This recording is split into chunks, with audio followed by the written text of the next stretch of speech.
చేస్తున్నా? అమ్మా సున్నుండలు చేస్తున్నానమ్మా. సున్నుండలు రాజుల సున్నుండలు. దీనికి రాజుల సున్నుండలు అంటారు. చీనితోటి మినపగుళ్ళే, పప్పు కాదు. 4 గ్లాసులు మినపగుళ్ళు శుభ్రంగా తుడిసేస్తాం. మామూలు పొడి కొడతాం, తుడిసేస్తాము. ఇది బ్రౌన్ కలర్ లాగా వేగాలి. అంటే బ్రౌన్ అంటే మరీ మాడిపోకూడదు, గోల్చుకోవాలి. గోధుమ కలర్ లాగా వేగాలి ఇది. దీనికి బియ్యం వేస్తే 4 కౌంటుకోదు, సున్నుండలు అనమాట ఇవి. ఒక 1/2 గ్లాసు బియ్యం, 4 గ్లాసులు మినపగుళ్ళకి 1/2 గ్లాసు బియ్యం. ఇది వేగిన తర్వాత ఇవి వేపుకోవాలి. ఈ కలర్ రావాలి సున్నుండల కోసం. ఈ కలర్ రాకపోతే టేస్ట్ ఉండదు అసలు. పసర వాసన వచ్చేస్తుంది సున్నుండ. ఈ కలర్ ఉండాలి. ఈ కలర్ ఉంటే చాలా బాగుంటది. అలాగే బియ్యం కూడా ఇలాగ వేగాలి. ఇలాగ వేగాలి బియ్యం కూడా. 1/2 గ్లాసు బియ్యం వేసుకున్నాం కదా, ఇలా వేగాలి. అయిపోయింది. ఇది కూడా కలిపిస్తాం ఇందులో కలిపిస్తాం. కలిపేసి గ్రైండ్ చేస్తాం.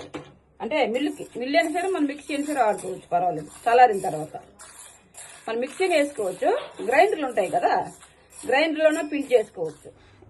వేపుకున్నాం కదా, వేపుకున్న మినపగుళ్ళు బాగా ఇలాగ వేగాల.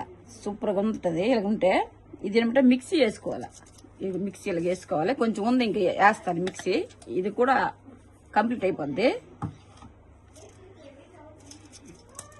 గ్రైండర్ అన్నాను కదా ఇందాక, గ్రైండర్ కాదు, పిండి మిల్లులు ఉంటాయి. పిండి మిల్లు అందులో వేసుకోవచ్చు. ఇంటి దగ్గర మనం కూడా ఇలాగ ఈజీగా వేసుకోవచ్చు, బాగా అయిపోద్ది కూడా.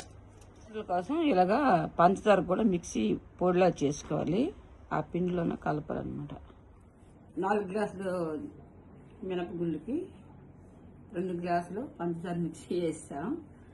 2 గ్లాసులు నెయ్యి మరిగించి ఇలాగ వేసుకొని కొంచెం కొంచెం ఉండలు కట్టుకోవాలి. ఇది 2 గ్లాసుల నెయ్యి.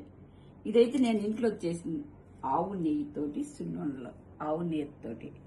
అయినా బయట నెయ్యి కూడా వేసుకోవచ్చు. ఇంట్లో ఉంది కదని చేసేస్తున్నాను. ఇలా ఎంత కావాలంటే ఎంత సరిపోతే అంత వేసుకోవాలి. ఉండ కొట్టుకోవాలి ఇలాగా.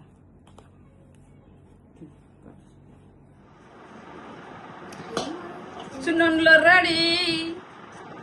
అంతా కలుపుకున్నాం కదా, ఇలాగ చుట్టుకోవాలి. సున్నుండలు ఇలాగ చుట్టుకొని హెల్దీ ఫుడ్ ఇది.